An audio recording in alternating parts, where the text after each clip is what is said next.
Bismillah, statement Al-Quran syifa sebagai obat. Apa itu syifa? Itu dulu. Ya, apa itu syifa? Saya ingin selalu bergerak dengan pemahaman yang jelas. Ada apa namanya? Ontologi, epistemologi, dan aksiologi. Kita arahkan ke dasarnya dulu, ontologinya. Quran surah ke-17 Al-Isra. Ya, di ayat yang ke-82. Allah memberikan statement tentang syifa di situ. Ya, paling kiri agak ke tengah sedikit. Wa nunazzilu minal Qur'ani ma huwa syifaa'un wa rahmatul lil mu'minin wa la yazidudz zalimina illa khasara. Wa nunazzilu minal Qur'an, dan kami turunkan dari ayat-ayat Quran itu, minnya tab'id, menunjuk pada sebagian. Jadi nanti ayat Quran itu punya banyak keutamaan. Setiap ayatnya itu keutamaan pedomannya ke A, keistimewaannya bisa A, nanti yang lain bisa B, bisa C. Ada terkait dengan penyakit, ada terkait dengan kesuksesan, ada terkait dengan karir, dengan macam-macam. Ya, itu bimbingan yang kompleks dan sangat luas. Nah, ada sebagian ayat Quran itu yang ayatnya memberi petunjuk langsung berfungsi sebagai syifa. Ya. Wa rahmatul lil mu'minin, ada ayat lain berfungsi sebagai rahmat. Tapi ingat, lil mu'minin, bagi orang-orang yang yakin, tanpa ragu.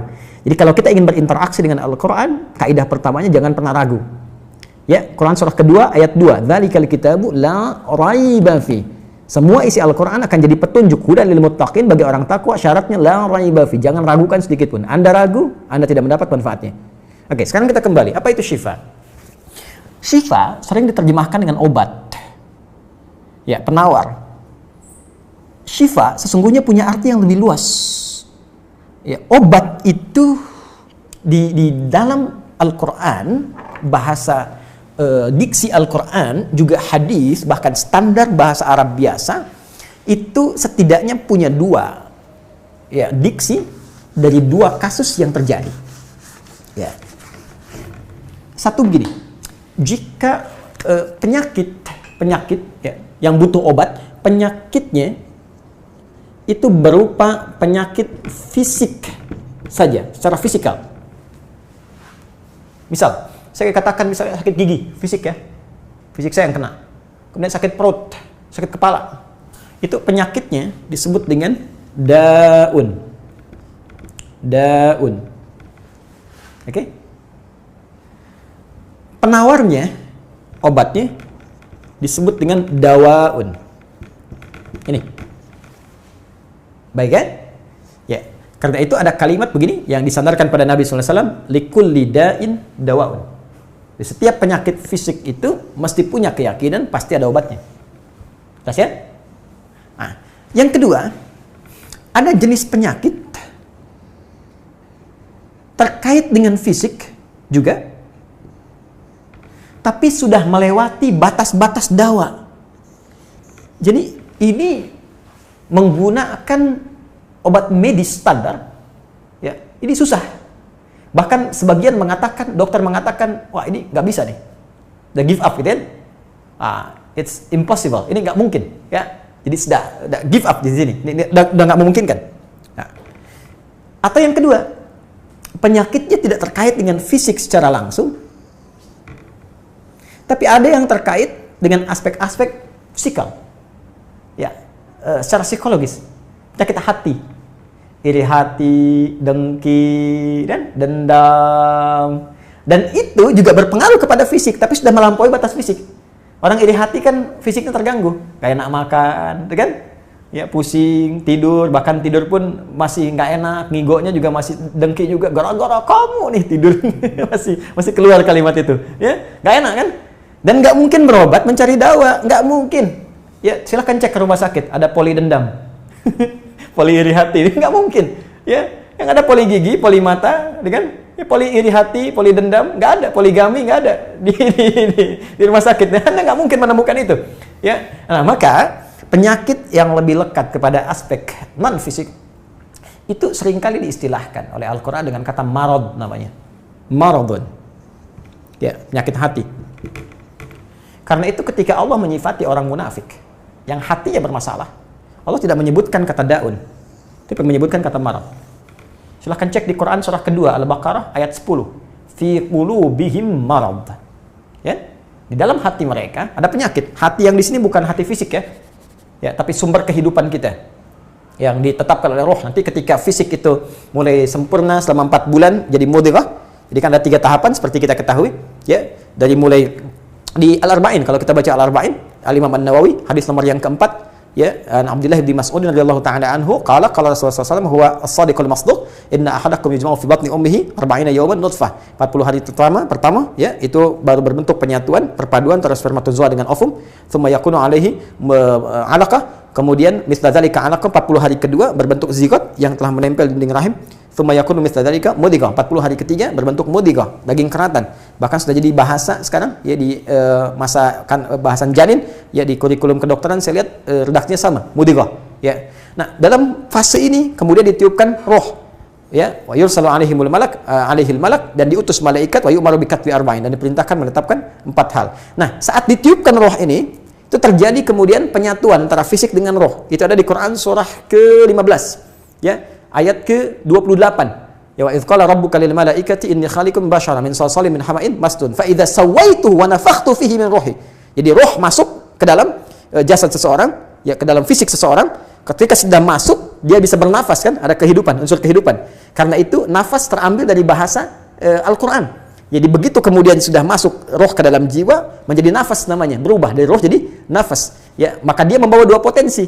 Ya, ada fujur, ada takwa. Di Quran surah 91 ayat 7 sampai 10. Wa nafsi wa ma sawwaha fa alhamaha fujuraha wa taqwaha. Jelas ya? Maka wa nafsi wa ma sawwaha, jika roh sudah masuk ke dalam jiwa jadi nafas, dan disitulah manusia bisa bernafas.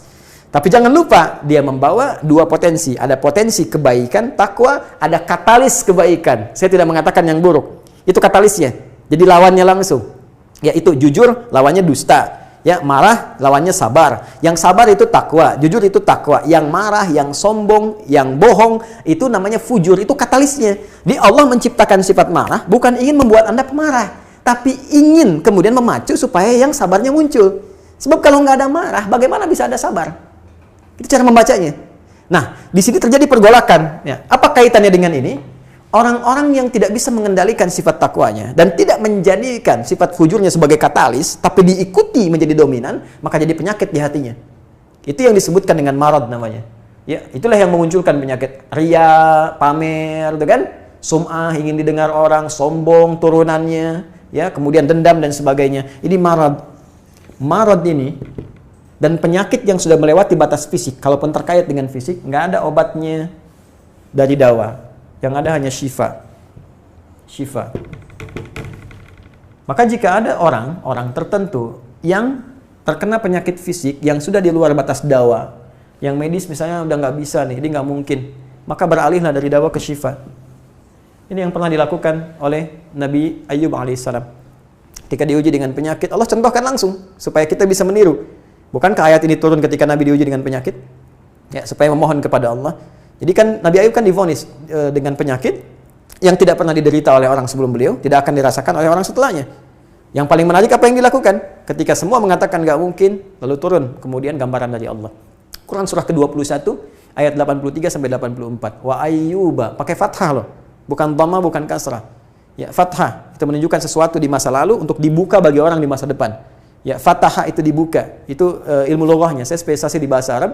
Jadi di antara makna itu fathah, kenapa ada fathah, ada dhamma, ada kasrah, itu ada maknanya. Wa ayyuba, dan kami buka kisah Ayub di masa lalu sebagai inspirasi untuk orang di masa depan.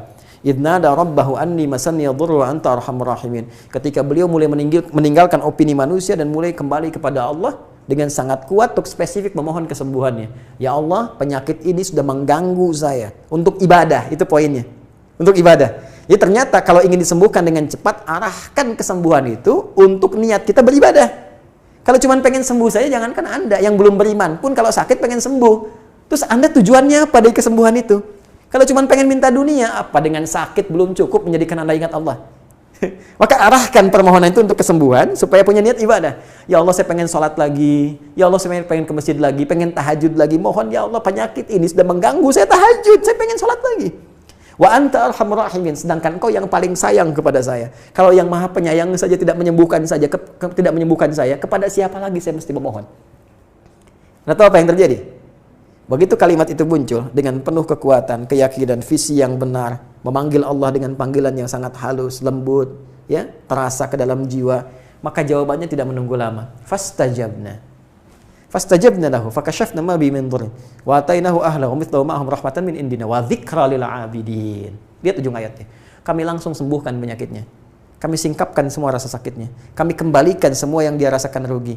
Biaya obatnya diganti dengan rezeki yang lain, kesulitannya dihilangkan, datangkan dengan yang lebih baik. Dan yang paling dahsyat lihat ujung ayatnya. Wa dzikra lil 'abidin. Kami jadikan inspirasi, pengingat bagi hamba-hamba Allah yang soleh, yang diuji dengan penyakit yang serupa, maka amalkan amalan Ayub untuk mencari syifa. Ya, maka ini ikhtiarnya. Termasuk syifa, bisa mengobati penyakit hati.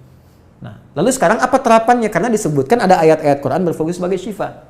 Ya, ini yang digunakan sebagai zikir diantaranya. Apa itu? Tadi saya sampaikan Al-Fatihah. Ya, itu lengkap. Al-Fatihah itu disebut syafiyah. Surah syafiyah, surat penyembuh. Silahkan Anda buka semua kitab tafsir. Di antara fadilah surah Al-Fatihah, kisah pertamanya adalah kisah seorang kepala suku di Arab yang digigit kalajengking. Bayangkan, kalajengking Arab pada saat itu. Ya, dan sudah kena racun dan sulit, orang semua sudah give up, ini nggak mungkin. Ya, apa yang terjadi? Ditemukan sahabat Nabi, secara singkat diketahui, ditanya ada yang bisa menyembuhkan, mereka berkata Allah yang menyembuhkan, tapi kami bisa berikhtiar. Dipanggil mereka, dibacakan Al-Fatihah sekali bacaan, tanpa diulang-ulang, tanpa pakai alat-alat tertentu, tiba-tiba syufia disembuhkan sampai diberikan hadiah berupa beberapa kambing. Tapi mereka, mohon maaf izin, Ibu Rektor dan sebagainya, mereka khawatir jadi gratifikasi. Dibawalah kambing itu kepada Nabi, disampaikan, boleh nggak makan dari sini? Jawab Nabinya apa? Dari mana kalian tahu kalau surat itu bisa berfungsi menyembuhkan? Al-Fatihah. Tapi gimana cara baca Al-Fatihahnya? Karena dulu orang sekali baca sembuh, sekarang orang 1000 kali malah nambah penyakit. Apa yang salah? Nah, berarti nanti ada terapan lagi ilmu yang lain, kan? Nanti ada surah ke-26, Asy-Syu'ara ayat 80 itu zikirnya Nabi Ibrahim. Biasanya saya praktekkan ini, ya termasuk dengan kawan-kawan, saya suka sampaikan kalau ada yang dirasa-rasa sambil dipegang, sambil kembalikan kepada Allah, baca wa idza maridtu fahuwa yashfin. Kalau saya sakit pasti Allah sembuhkan, nggak mungkin dititipi penyakit kalau nggak ada hikmah di balik itu. Ini saya amalkan saat diundang saya ke Kalimantan untuk ceramah, tiba-tiba ceramahnya ba'da maghrib, sore hilang suara. Hilang. Sama sekali nggak ada. Ya begitu sholat, ya kita sama amalkan tadi dengan penuh keyakinan, minta, ikhtiar juga, pakai fresh care gini, tapi kita minta, ya Allah, ya wa idza maridtu fahuwa yashfin, kalau saya sakit pasti Allah sembuhkan. Nggak mungkin ditugaskan kalau Allah nggak berikan perangkatnya, pasti diberikan. Nah, tahu apa yang terjadi? Begitu ngimamin maghrib, suara keluar, serak-serak, basah. Begitu tausiah, keluar sempurna. Ba'da isya nyambung, keluar sempurna. Habis ceramah, hilang lagi suara. Hilang lagi suaranya. Supaya disuruh istirahat, gak banyak nanya orang gitu kan. Tapi itu menarik. Dan puncaknya tadi, Quran surah ke-21 ayat 83 sampai dengan 84. Tergantung kasusnya. Kalau di kasusnya misalnya kasus mohon maaf ya terkait dengan kehamilan, nanti ada lagi yang lain ayat-ayatnya ya. Misal di Quran surah ketiga ayat 38 sampai 39, nanti di Quran surah ke-19 menjelang persalinan dari ayat ke-25 sampai dengan ayat ke-26, nanti di Quran pas kalau sudah berkembang janinnya, ada di Quran surah ke-7 misalnya ayat 189 dengan doanya dan turunan lainnya. Bahkan bisa diamati teman-teman yang di SPOG misalnya atau di kebidanan ada nanti ayat-ayat spesifik Quran surah ke-22 ayat yang kelima, ya ada di Quran surah ke-23 Al-Mu'minunnya ya ayat 11 sampai 13 itu lengkap sekali. Kita bisa gali sampai ke situ. Itu yang kita maksudkan syifa. Jadi keluarkan ayat-ayatnya, tapi bukan sekedar dibaca, dalami isinya. Sehingga paham apa yang harus dilakukan. Karena di sini nanti ada konsep ikhtiar juga. Ikhtiarnya bagaimana, ya secara medisnya seperti apa, dan pertolongan kepada Allahnya bagaimana. Terakhir Nabi pernah datangi seseorang, dia minta disembuhkan. Ya Allah, ya Rasulullah, si fulan sakit, tolong sembuhkan. Kata Nabi, idzhab ila tabib, pergi ke dokter. Kata orang ini, Anda kan Nabi, tinggal berdoa disembuhkan. Jawab Nabi sangat elegan. Pertanyaan orang ini bagus, Anda Nabi, berdoa dikabulkan, pasti. Tapi jawab Nabi sungguh elegan. Kata Nabi, kesembuhan itu dititipkan di tangan para dokter. Jadi Nabi ingin memberikan satu isyarat, Anda tetap ikhtiar. Karena tidak selamanya Nabi akan hidup. Ya, karena itu dokter-dokter mesti belajar. Saya mendambakan dokter-dokter yang bisa belajar dari Quran juga. Saya mengharapkan nanti ada dokter mata yang hafal, ya. Misalnya ayat-ayat tentang doa, ayat tentang mata, ya, riset tentang ayat-ayat mata, hadis-hadisnya apa, sehingga Anda bisa menerapkan resep-resep yang indah. Ya, waduh, kenapa nih dok, mata saya nih nggak bisa dikontrol nih, sakit. Kenapa? Saya kalau ngelihat tetangga beli kulkas sakit, kan nggak bisa dikasih obat tuh ya. Anda bisa kasih resep Quran surat sekian, ayat sekian, sekian. Nah, itu yang banyak kejadian sekarang. Ya, orang matanya sehat tapi tidak bisa membedakan mana milik dia, mana milik orang lain. Demikian juga dengan yang lainnya. Itulah syifa. Wallahu ta'ala a'lam bishawab.